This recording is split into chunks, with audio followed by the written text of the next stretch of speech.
Welcome back to Wednesday Night Fightback. Now, Michael, you wrote a very interesting piece the other day about an important politician administrator in Singapore called Lim Kim San, who was responsible, wasn't he, for starting and invigorating the public housing projects of the 1960s. First, could you tell us a bit about him? Well, this is, this is another of my Go Keng Sui trilogy. Go Keng Sui, everyone talks about, we should be Singapore on Thames, and I think they have absolutely no idea what that actually is. The guy who actually built the economic and financial and to some extent legitimacy foundations of Singapore was this guy called Go Keng Sui, who had a very fertile, clever, determined, and quite funny mind. We have this picture of Singapore being very iron-fisted through Lee Kuan Yew. Well, Go Keng Sui was he was the velvet glove, if you like. But in 1959, when the PAP government got direct domestic control from Britain, they faced a housing crisis. And guess why, William? Guess why they faced this housing crisis? Well, I'll tell you. Because they'd had a very, very sharp lot of immigration, and the British authorities had built no housing.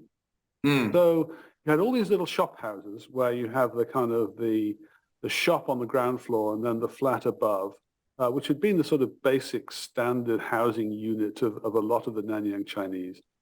These, in order just to cope with the the influx of people, had been subdivided until you had 5 or even 10 families living in these very small places. So absolutely unsanitary, really nasty housing conditions. And Go Keng Sui, he was the PAP representative for a very working class core Chinese district. And he looked at these conditions and said, look, okay, if any government of post-independent Singapore is going to have legitimacy, one of the things it's got to do is it's got to get housing done. I hope this is all beginning to sound familiar to you, William. Yeah, no, it's up my street. And what he did, he approached someone he knew from school, an old schoolmate called Lim Kim San, who had gone into banking. And he said to him, look, we've got to do something about this. What can we do? And Lim Kim San said this. He said, I will take the job. You want houses built? I will take the job. But I have two conditions. One, I'm not going to take any salary until the job is done. Can you imagine that? Yeah. And secondly, $1.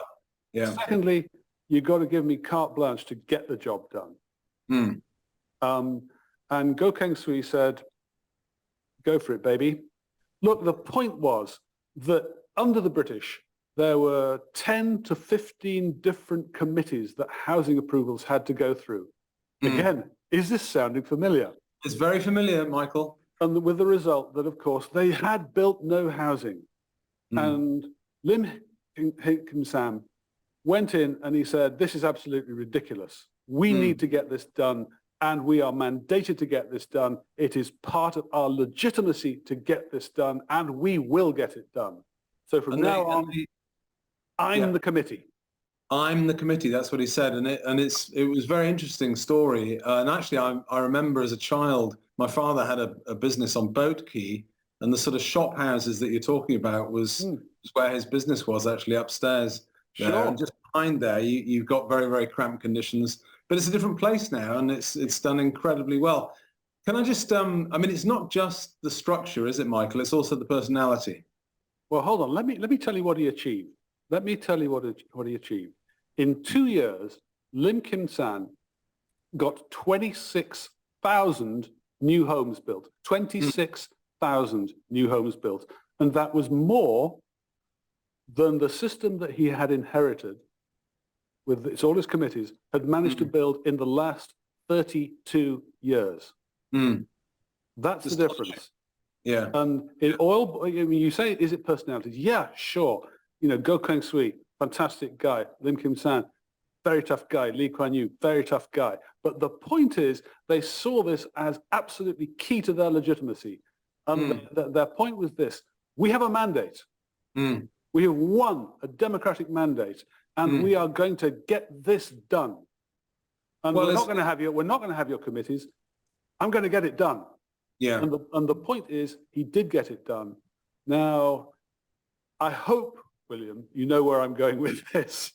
Yeah, well, there's two things. I mean, one thing, firstly, just look at policy, and it's got to be about delivery. And the civil service and the government are inept at doing the basics in the UK, and they're just not going to get anything done. I mean, they can't build any houses or anything. So when we looked at housing, I wanted three things. I wanted the entities, the actual structures, which was, in our case, we're going for development corporations, separate from government, and the money and the powers. And you have all three. And if you have good leadership in there, I can promise you they will certainly deliver.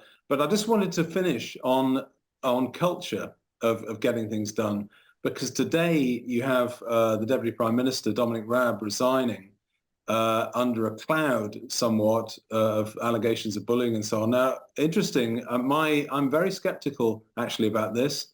Bullying allegations and conduct inquiries and things have become a weapon. I know, I have experience from friends in local government. It's become a weapon. I'm not saying it is in this case, but become a weapon for whistleblowers and people trying to get things done.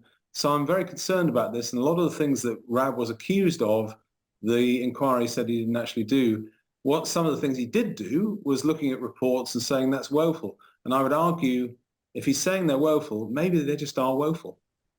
Well, I think it's over such a wide spread of economic and social phenomena. We now have civil service failure of such spectacular incompetence that, frankly, I'm sorry about this, William. I am absolutely happy if civil servants, particularly senior civil servants, now get it in the neck. I really am. They deserve it. They're failing.